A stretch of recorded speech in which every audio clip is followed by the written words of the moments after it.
Good evening, good evening, good evening. Welcome to our Perseverance Theater third conversation for the Black Alaskan Art Matters initiative. And my name is Leslie Ishii, the artistic director here at Perseverance Theater.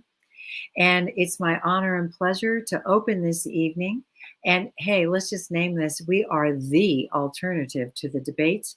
We are so glad you are with us. You're joining us here as we live stream from my apartment, actually, but also from the space that we are creating here as Perseverance Theater for this incredible conversation. Also, know that this live stream is recorded so that you can share out, return to it, and make sure that we let all our friends and family, our community know that Black Alaskan Art Matters is alive and well, and these conversations are amazing. So with that, just a little bit, our host will be Mahogany Magnetic. MC Mahogany Magnetic is our incredible host, dynamic, wonderful, brilliant. And then our guest artist, Bana Candy. So happy to bring all that to you this evening.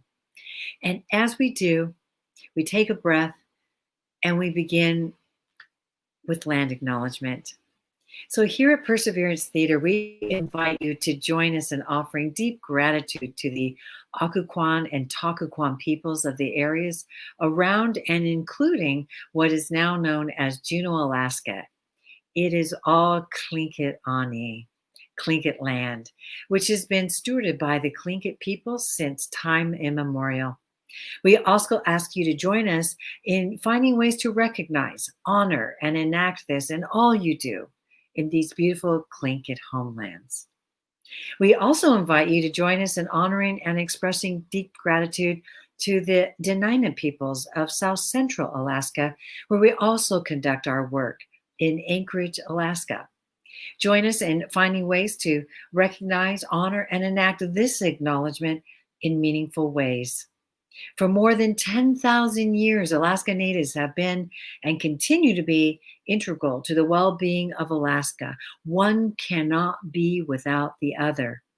To love Alaska and call it home requires honoring the truth. Alaska is and always has been a Native place. It is our responsibility to act accordingly. As a creative company, we are committed to learning from, meaningfully continuing and including, holding space, and strengthening our work with Alaska Native peoples. We know their brilliance, vibrant languages, cultures, ways of life, and relationships with all aspects of their worlds bring knowledges and understandings we cannot know or access without their consent or partnership. We seek to build a right relationship with the Native peoples of Alaska because it will make our work better and because it is the right thing to do. Perseverance Theater honors the cultures, traditions, languages, and the resilience of all Alaska Native and Native Indigenous ancestors, elders, and their descendants, past, present, and future. Gunashish Chinangeli. So, with that, let us continue now with our evening and this Black Alaskan Art Matters initiative. It came together when we wanted, as a theater, as an organization, as Perseverance Theater, to recognize but also respond to the uprisings and the Black Lives Matters movement, which we know has been a movement now for some time. And we didn't want to just be saying, we have a statement and of course we support, but we wanted to go deeper and see if there was a way to lift up Black Alaskan artists and the community throughout Alaska. So we reached out with some recommendations and sort of applications, if you will, to see if we could find leaders that could support us in lifting up, using our platform to lift up the Black community, the Black artist community. And we are, oh my gosh, we're so fortunately working with Amable Rosa, Alyssa Quinton, and our host this evening, MC Magnetic. MC Magnetic. I'm sorry, MC Mahogany Magnetic. And let me introduce MC Mahogany Magnetic. Hello.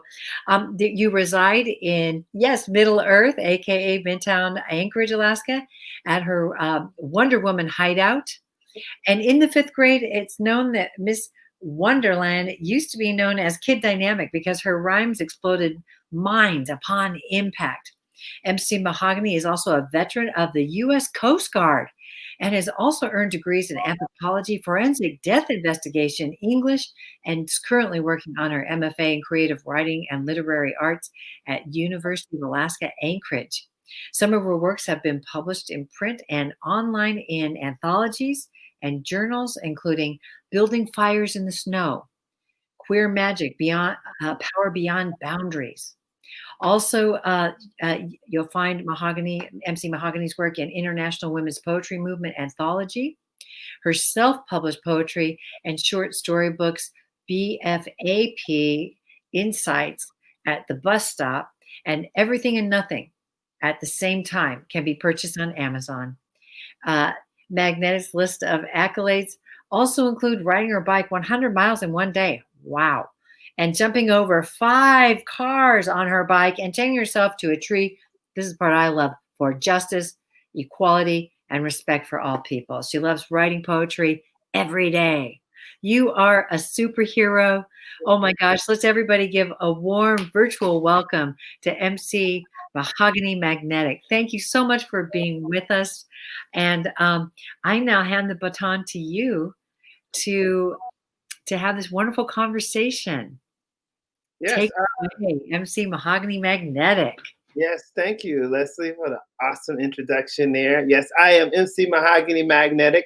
I'm one of the 3 curators, along with Alyssa Quinton and Amable Rosa, and we are curators for the Black Alaskan Art Matters project. And as Leslie said earlier, this project came along, I wouldn't say necessarily as a response, but definitely a call to do something incredible, something changing and meaningful as we uplift our community, our nation, and our world by amplifying Black artists. And I am just so fortunate to be a part of this project, and I'm really honored to be here this evening with this artist talk.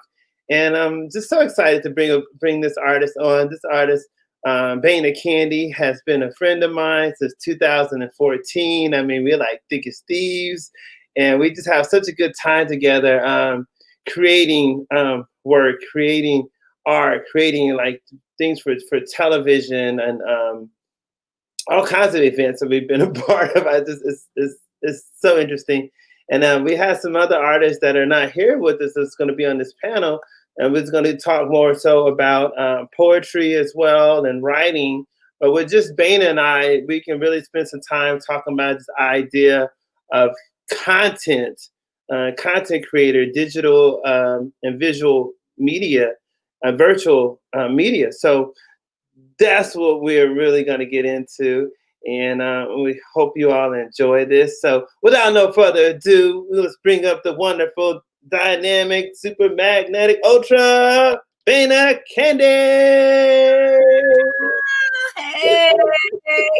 Oh my gosh. Hello. I'm so honored to be here with you, my friend. Smooches to you and smooches to the Perseverance Theater for having me and selecting my art. I am without words because I have never done anything like this.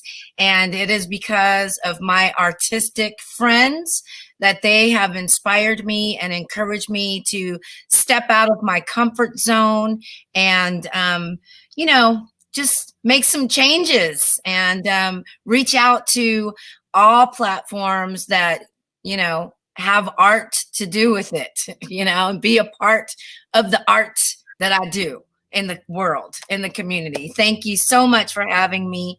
I hail from the land of Denina as well, also known as Wasilla.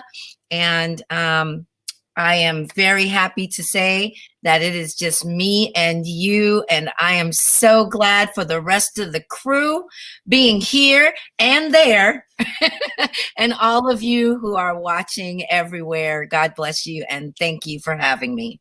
Right on. We thank you for being here, being a part of this exhibit. I mean, this is groundbreaking.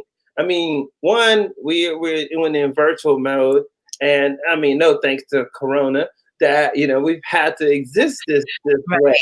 And the interesting thing about these times that we're living in, where everything has become so much more virtual and digital, I mean, there's been more of an emphasis for digitized art, more of a space for content creators and the type of work that you do.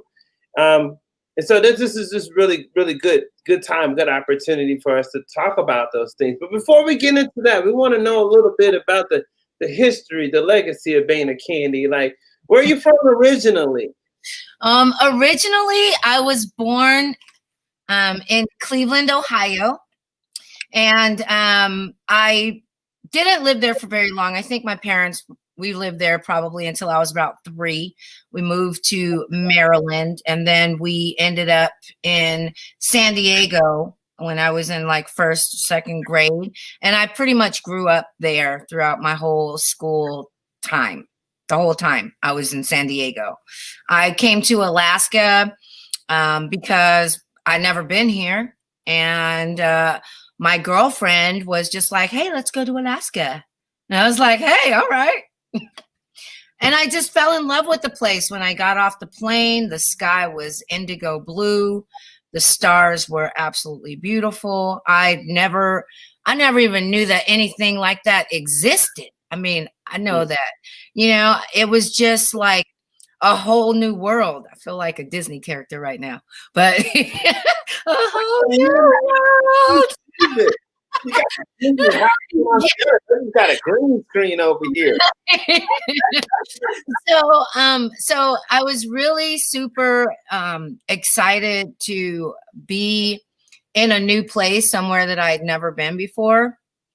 And I didn't know what to expect. I thought there was going to be snow up to my knees, and that wasn't the case. And I just kind of fell in love with the place. I started out in Fairbanks, so there wasn't much going on, but as an entertainer, I had the opportunity to travel all over the world, and, going to big cities, Tokyo, Korea, Guam, Hawaii, all of these different places. Being in a place that was like a big little town, because Fairbanks is a big little town.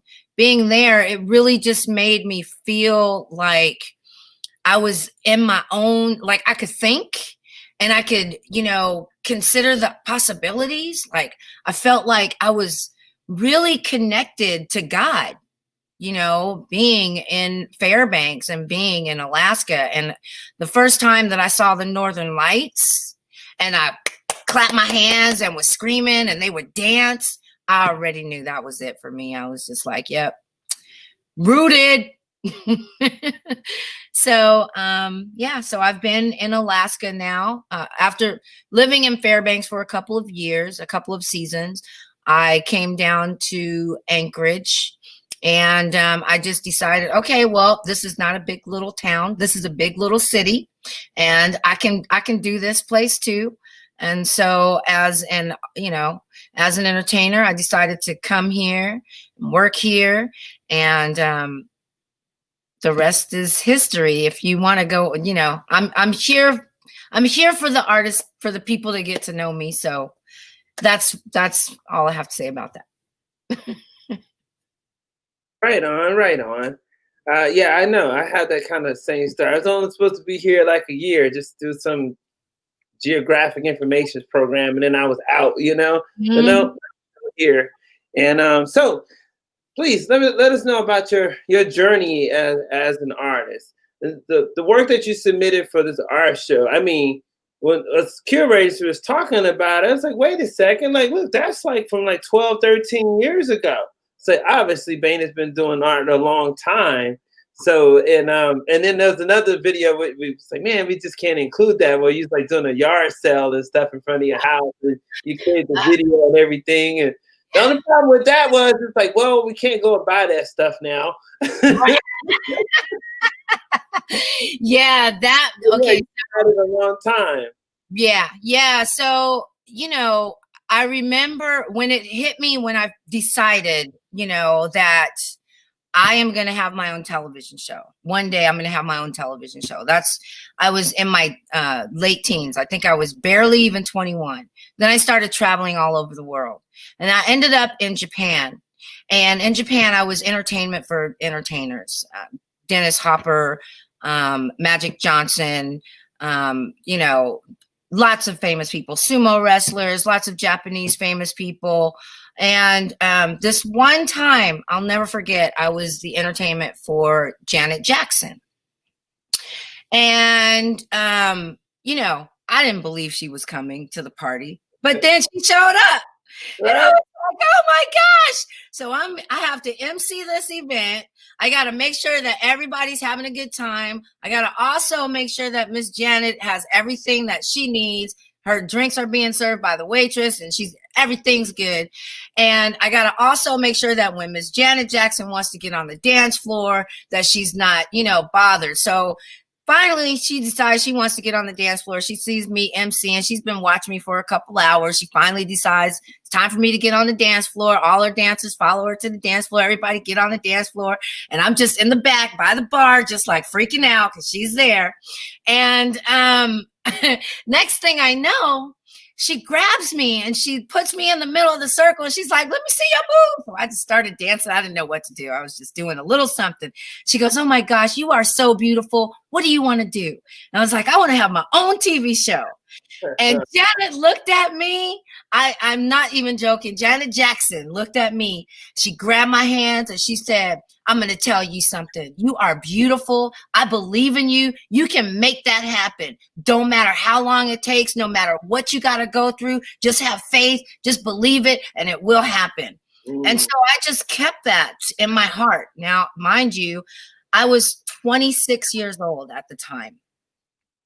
And I never thought that I would ever, I never thought that it would happen. I didn't think that it wouldn't happen, but I was just like, well, when is it going to happen?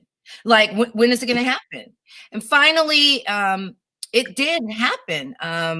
I decided that I was going to, I think it was early 2000. I decided, okay, I'm buying a video camera. I'm going back to Alaska and I'm just going to record some stuff.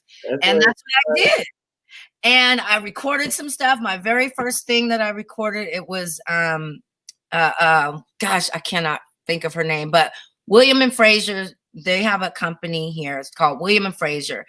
The woman who runs it, she did like a car show.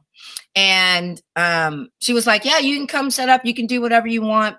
And so I did. She later got on me because she told me to get rid of my business cards, but I didn't quite understand that part because I didn't think they were bad. But anyways, so she said, don't do this, don't do that. Well, I did everything else that I wanted to do. And I filmed the car show. I had some assistants there and it was just fun. Next thing I had to do was edit them. Okay, I'm not doing that. I can't do that. I don't even know how to send an email. How am I going to edit anything?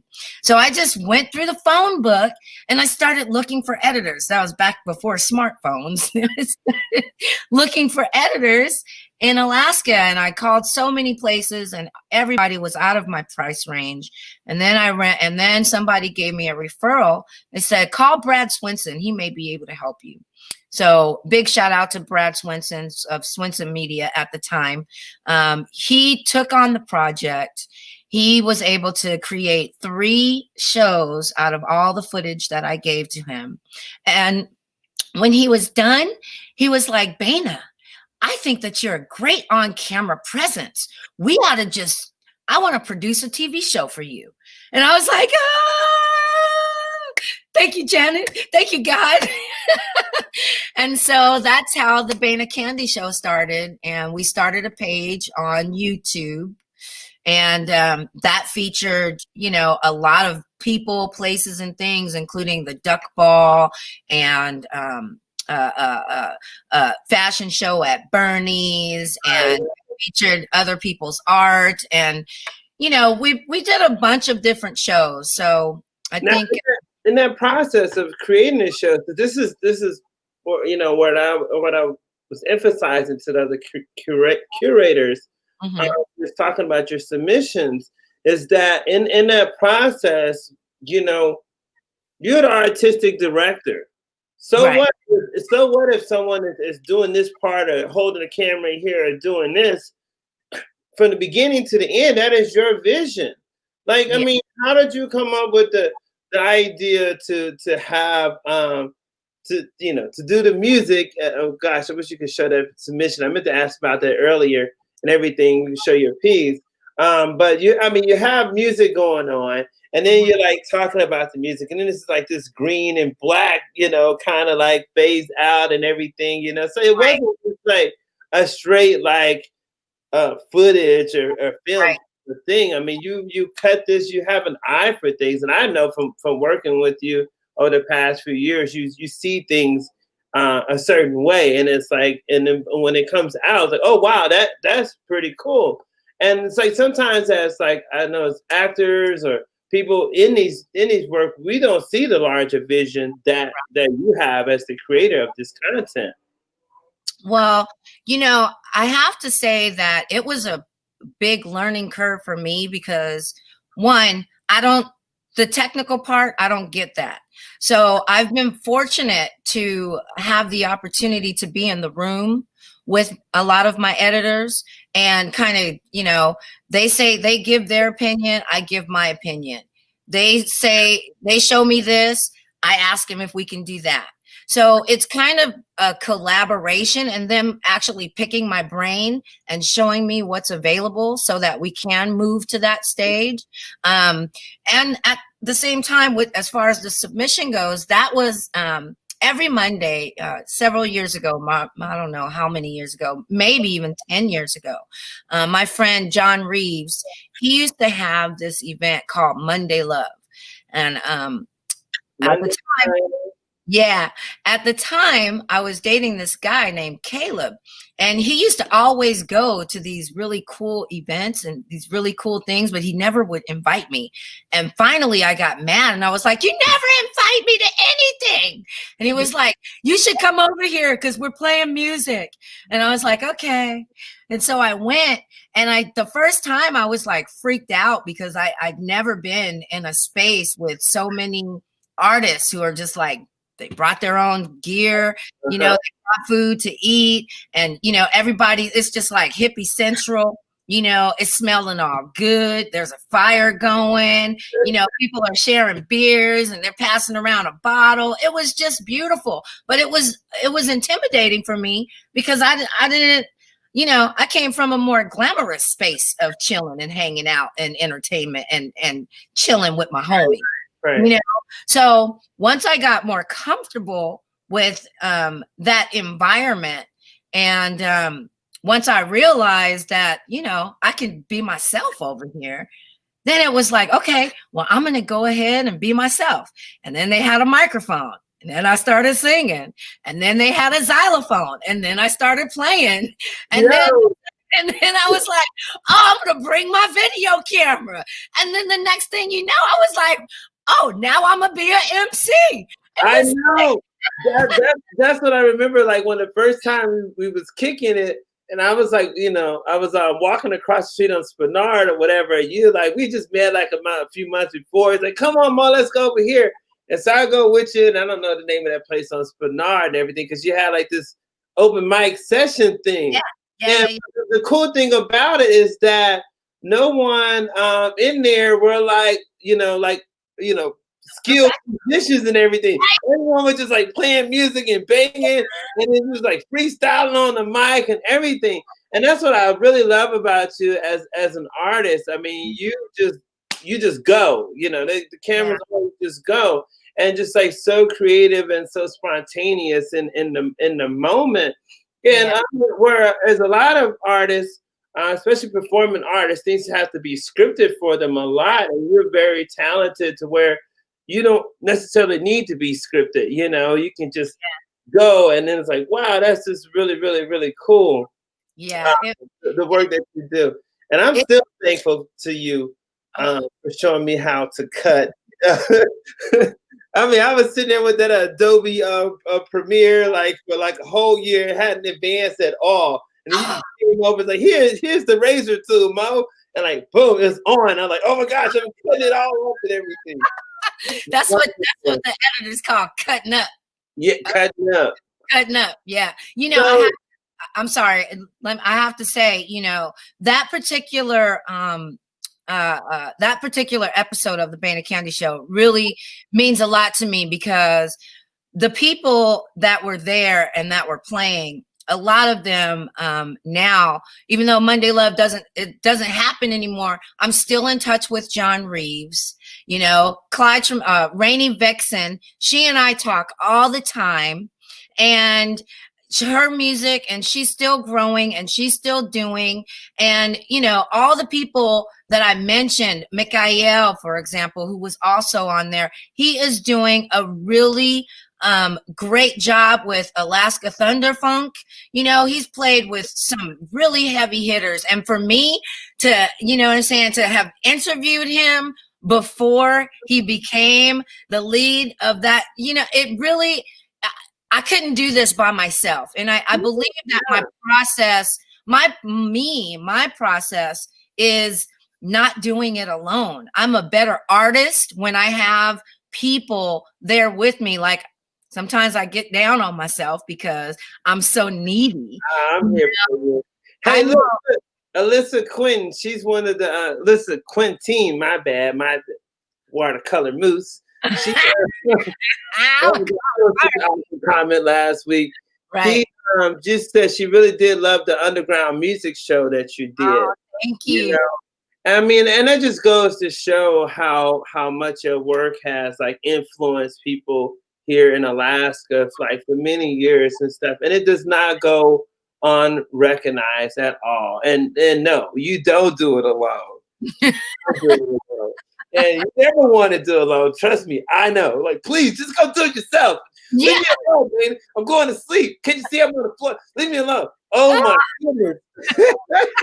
I know. I have grown. I think too, you know, it's really important to stress that as an artist, when you realize that you're an artist, or when you know that you're an artist, you know, it's really important to be around other artists. Mm-hmm. That is like serious artists, not people who just talk about what they're going to do, not people just talk about where they're going to go and how they're, no, don't talk about it, be about it. Yeah, and if you can't figure out how to be about it, then get around people who are about it.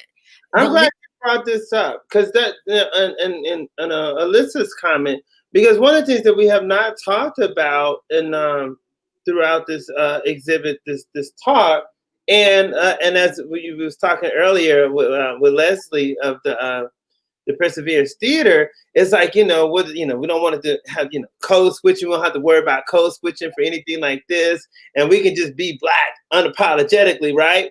Boom. Right. But one of the things that people don't know is like how we collaborate so much as Black artists. Like, I mean, it really is not a thing that goes down that we are not like in working with someone else on a project here or something there. And that's just a part of our Black Alaskan arts community. And I just don't think that has been talked about throughout this show so far. But because like when we was as curators, just like, you know, looking for artists, we realized that, man, a lot of these people are our friends. These are people we know throughout the state, you know, and we have like connections and we work with them, you know, time and time again. So we do have like this, you know, a network, an underground network, if you will. Right. But we're above ground now. Like, hey, you know, so we matter, you know. Yeah, it's true. Here. And so, yeah, it's really wonderful. It is. One of the things I would like to talk to you about for a minute, if you don't mind, because I know this has been a conversation that we've had personally, and I know it's been a struggle here and there. But as a Black woman doing art in Alaska, I mean, those are some serious challenges. I mean, Yeah. I'm grateful we're featured in the magazine together. Like That's we didn't do right. that. That's Yeah, right. we didn't do that. Let's You put it up for know, Miss Sophia, I 49. know the 49th.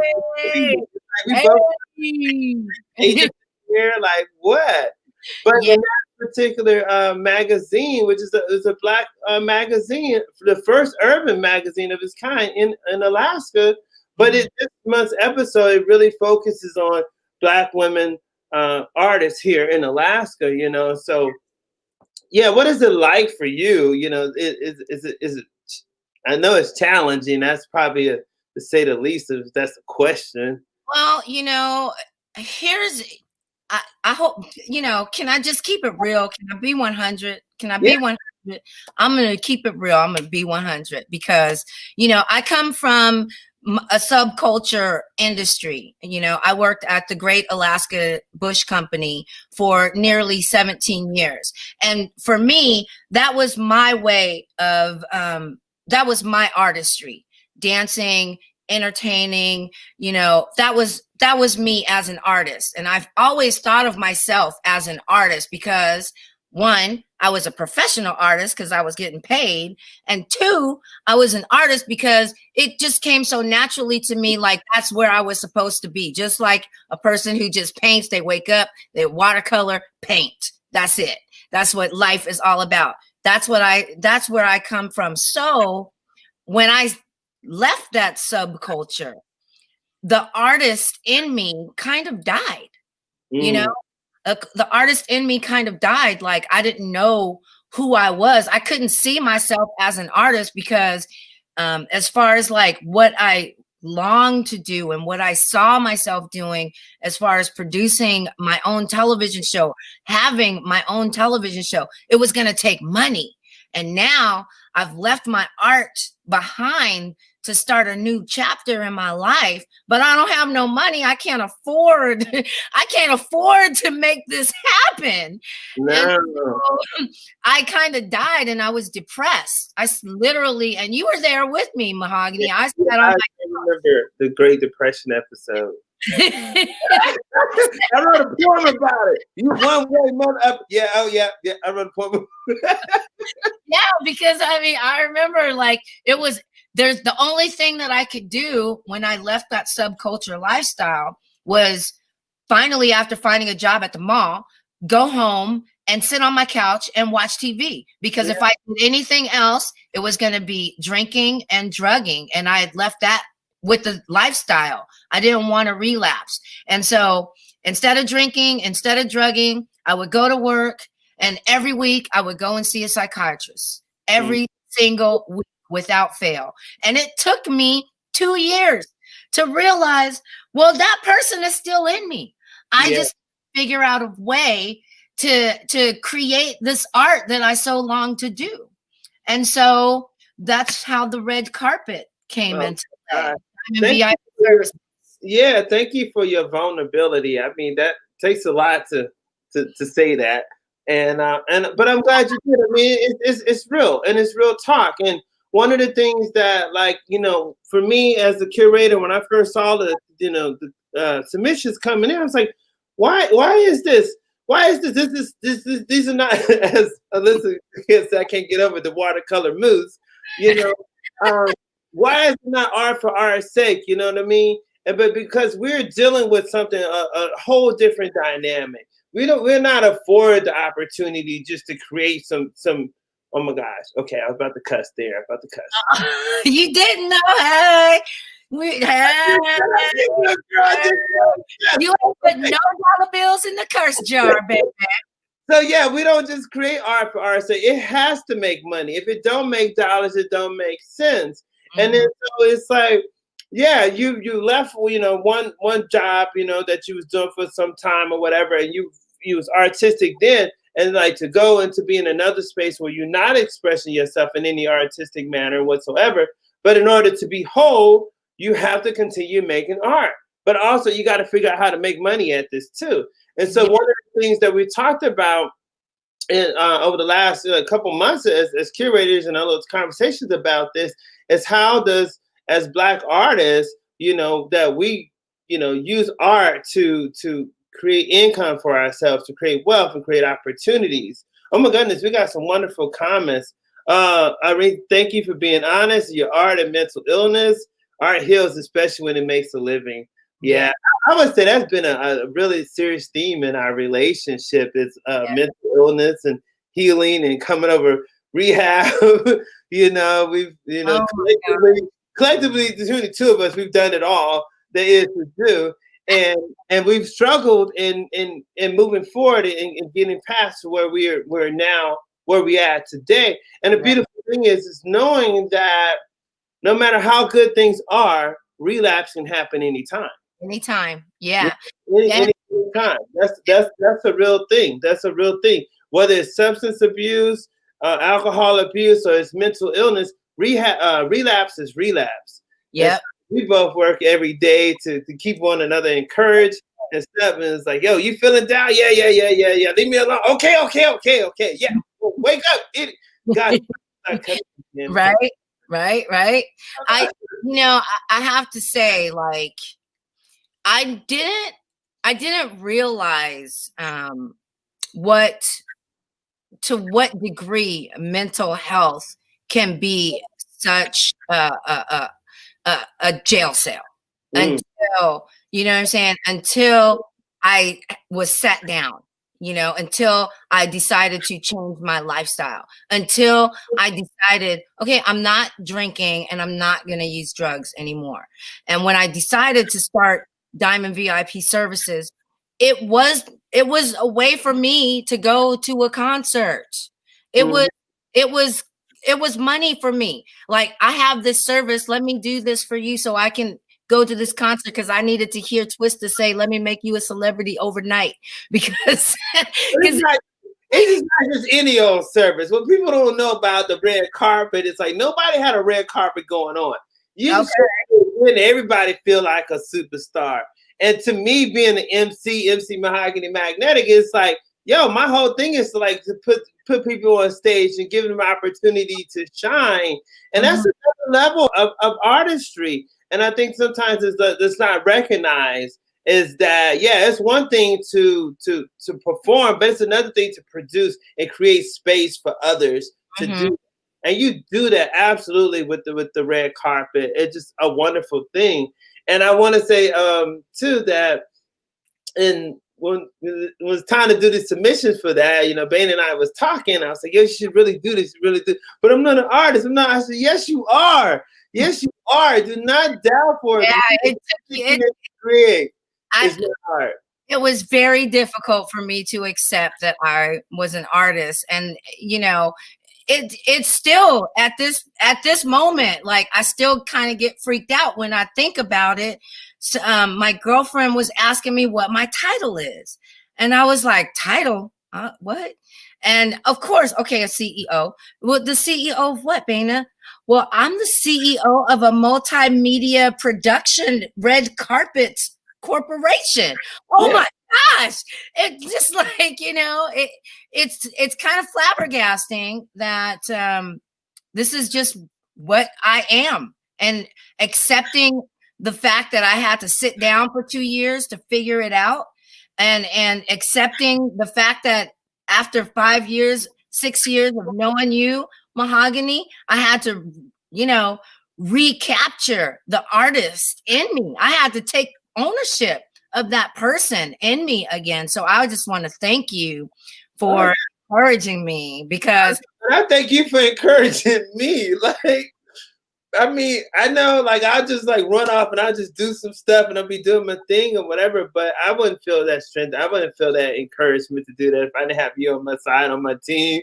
Like, you can do it, Mo, you can do it, because, like, even though I may not face challenges as an artist, but then I got to face all the bigots out there, the sex or the transphobics and stuff, and they wear down on me too. And they're like, oh my gosh, like, forget it. I don't feel like going.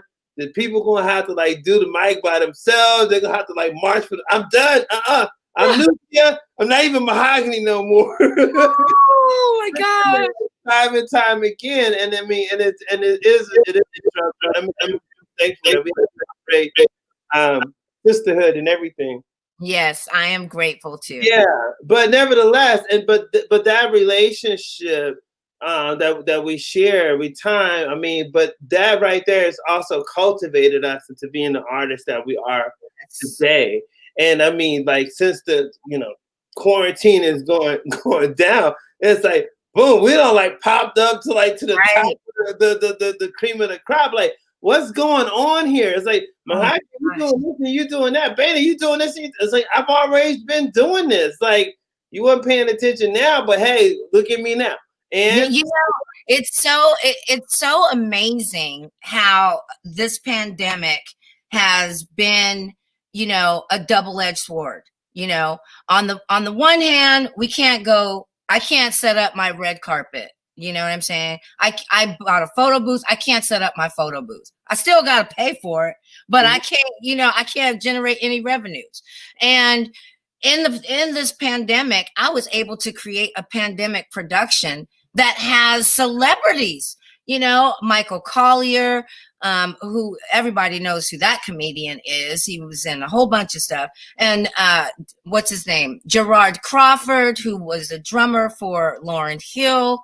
And a slew of international artists, including directors and film producers. And it's just been really super awesome. And the fact that my show, Isolation Nation, has made me be consistent.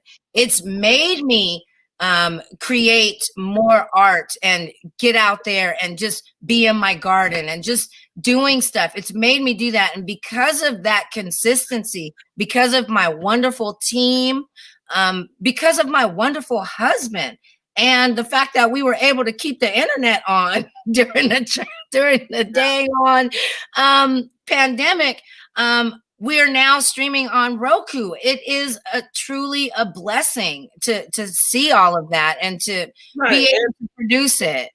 Yeah. Once again, like in the time when people really needed like uplifting and they needed to be distracted. positive things. You've created that. You've created that space with Isolation Nation. So okay. So we've talked about Isolation Nation, the red carpet. What other creative projects do you have on the rise? Oh, I do every quarter I submit Alaska info to a magazine called Overtime Hustlin'. So since the beginning of the year, I have been the featured sponsor of that magazine, which is an online magazine, and it is also you can order hard copies as well. It's a nationwide magazine. It's just, I can't even believe it. Like it's just really awesome. And it just goes to the whole point of me as an artist, because now in some small way, in comparison to the great MC Mahogany Magnetic, some small way, I am also a writer because I'm published. And it's really super cool. I can't even believe it. Yeah, it really is cool to be published as a writer. It really is cool. Oh my gosh. And I'm super excited about getting my 49th Degree magazine tomorrow. Yeah. It's available. I'm getting it tomorrow. I'll get you one too, Mahogany. Right on. So let me ask you another question here before we here in 45 minutes here, but what does, when you hear BAM, Black Alaskan Arts Matter, what does that mean to you? When I hear BAM, it's like, ain't no stopping us now. We're on the move. Hey, BAM, that's the first thing everything. that comes to mind. That's the first thing that comes to mind. And then, I can honestly say, like, I remember the worst time that I ever had on stage, that it just made me feel like, you know what, no matter how bad it gets, I could keep it moving. Mm-hmm. I was probably about 8 years old, and my mom was going to community college, and they were having a talent show. So I was like, okay, well, I'm going to lip sync So we went out and we bought the record because, a little 45, because back then they didn't have no streaming, no Apple, no nothing. We bought a brand new 45 and we put the 45 on, and I cannot remember the name of the song, but that song and that record player, it started and I'm dancing. And it's all good. And I'm lip syncing. I'm doing my thing. I'm acting like the lone Michael Jackson. I'm like, I'm the only one in the whole Jackson 5. And I'm doing it. And then the record started skipping. It started skipping.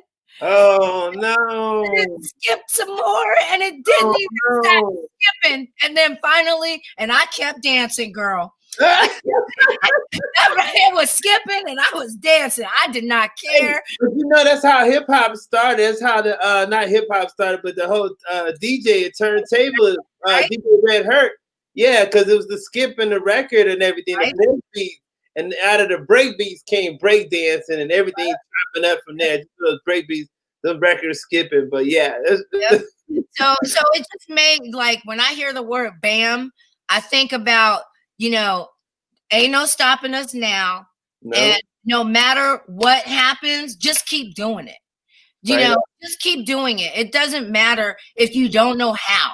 It's not your business to know how. If you know that you're supposed to do it, then you need to do it, because that's what God put in you to do. And how it's going to happen, you better tell God. He said that he could do it. He going to do it, and he done did it. Okay? That's what I'm saying. True, so true. I mean, that's indicative of you. It don't matter how. We're just going to do it. We're just going to make it happen. And oh, my goodness. Well, anyway, this has been just a wonderful conversation. I've enjoyed this. Yeah, me too. And you know what? I have to say this, too, because, I was always, with my needy self in production. Everybody come help me. Come on, help me, help me, help me. You told me, just put it out there. That's how I just put it out there. Whatever. They're going to hate it. They're going to love it. Whatever. Just put it out there.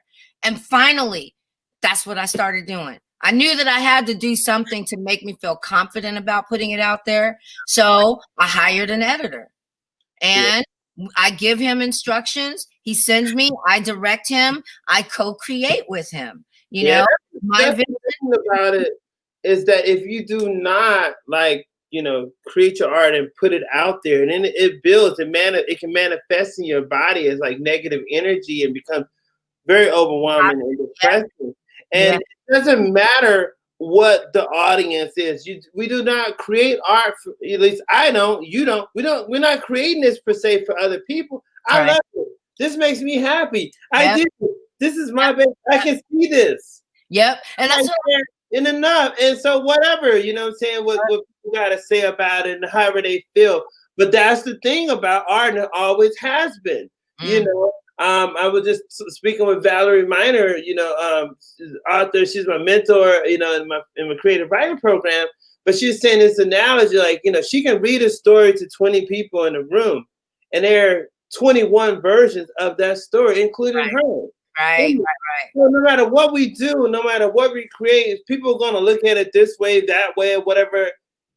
And I done. Okay, cool. Time to move on to something else. Right? You can't please everybody. And I think a lot of times as artists, all artists on all mediums, they are, their whole purpose in life is to please people. We're people pleasers. We want people to be happy. We want to encourage people. We want to just be the center of attention so that people can feel good. Not because it makes us feel good, but because we want other people to feel good, and it's a lot of energy that we take on as artists, so it's very important to remember, as an artist, you are not going to be pleasing everyone. Everybody's not going to like your art. Somebody's going to hate on you because you made the art, and it's not going to be good enough because a better artist is out there who knows how to do it better. Well, I say to those people, good for you. I'm going to keep doing me. And until you come and help me do what I do, then I don't really care what you say about me. We're all works in progress. Exactly. I'm going to end on this note. We're all works in progress, right? And the interesting thing about creating an art piece, whether it's whether it's writing, whether it's film, whether it's painting, you cannot judge a piece of work until it is completed. Exactly. So judgment on someone's life, you can't even do that until, because the life is not completed. You don't know where that person is going, where that person has been. All you see is like this right here. Yep. That and that's about it. But there's so much more to us as an artist. Multi-dimensional. Boom! Let's get him, girl. Let's get him. Oh my gosh, this has been so much fun. We're gonna have to bring Leslie back on. But we want to thank you for being a part of BAM, Black Alaskan Arts Matters, this exhibit and this wonderful artist talk this evening. This has been a great interview. It's been so much fun. I know, right? I just want to thank you. I just want to thank you, BAM. Thank you so much, Perseverance Theater, for giving me my first opportunity ever to be part of a third show. Thank you. Never thought I was an artist until you guys picked me. I thank you so much. I'm going to treasure this for the rest of my life. The crowd goes wild.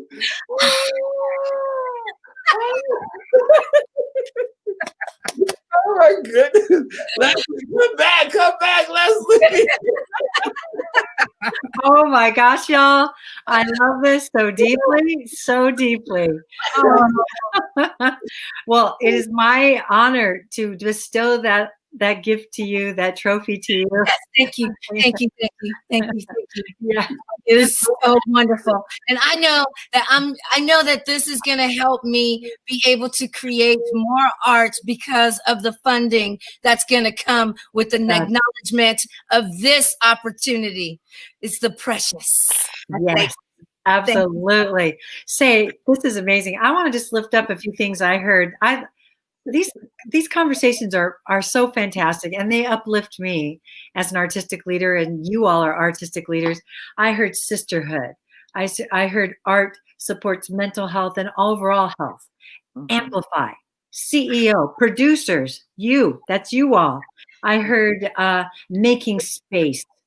And this relationship was cultivated to be and helped us be the artists that we are today. The idea of not being alone and being in these beautiful and important relationships with each other throughout your time. And then Mahogany, you mentioned you can't judge a person's life. It's not even complete yet. Or wait till the art is complete and then let it sink in. That's what I took away. Let it sink in. Let it resonate with you. What is it teaching you? So thank you for that. Don't judge. And I have that same philosophy. We can speak in draft. We are works in progress. Thank you, MC Mahogany. We are works in progress. Oh my gosh. Thank you all. My eyeballs are sweating. You're amazing. I'm so touched. I am super I'm without words. I'm speechless. I am. Well, it was so rich. And say, I want to just lift up what else is coming soon. Conversation number 4 in this series is October 14th. It's also a Wednesday at 6 o'clock Alaska time. And I want all the other time zones to do that conversion. But join us. We invite you to join us because we're virtual. And we're going to lift up the folks who are musicians and have a great discussion there. So we're just continuing to lift up the artists that are in this Black Alaskan Art Matters initiative. And then we, by popular demand, we're extending on demand the In Love and Warcraft show that we first ran. And Bennett, I will make sure you get a link so that you get to be our guest and you get to watch that show. Okay. It's on demand October 9th through the 16th. So you can watch anytime at that moment. Irene, thank you too. Backstage, Irene is amazing. Our technical director, our literary and producing associate. Thank you, Irene Martinko. And so we'll by popular demand, we'll extend that show. See our website for details on that. And then tomorrow, October 8th, Thursday, a big day, the Writer's Block out of Houston, our partner around getting out the vote. They have their poetry slam tomorrow night. And guess who is going to do an exchange and work with them? MC Mahogany Magnetic. Ah, Tomorrow. So go to their website or their Facebook page. That's We Are the Writer's Block. Please visit them.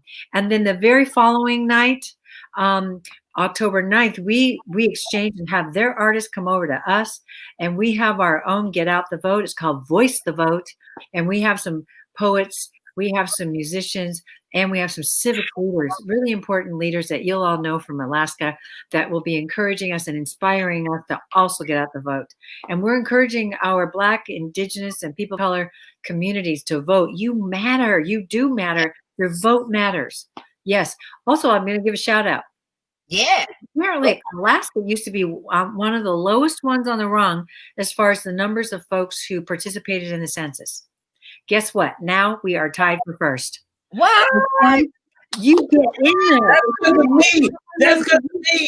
They came to my door. I was like, it's me, myself, and I live here. Me, myself, and I. Not all three. Right. Hello. So get in there, get your family, get your community members to be participating in that. Be counted. You matter. Also, it makes a difference on the resources we get federally. If we're not counted, they don't give us as much. So, and we need that, and we deserve it, so we can thrive. I'm all about thrivability, sustained thrivability. Yep. And then guess what, y'all? I'm starting to teach an acting class tomorrow night.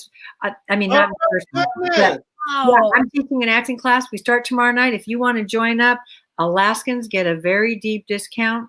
So please sign up at ptalaska.org. I am all about decolonizing, and it's an anti-racist curriculum.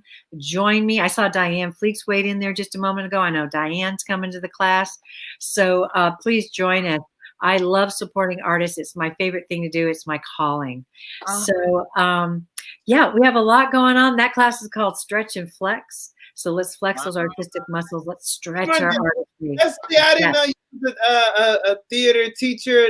Oh my God! Yeah. You ask me for some pointers. You know, like. Well, absolutely. I'm down. I got you. I got you. I'm not gonna ask for any pointers. I'm not an actress because I don't remember anything. Well, no worries. No, your background speaks for itself. I heard that bio. I heard you talk about your lived experience. Are you kidding me? Are you kidding me? You're awesome. Yeah. I think I should probably take that class though.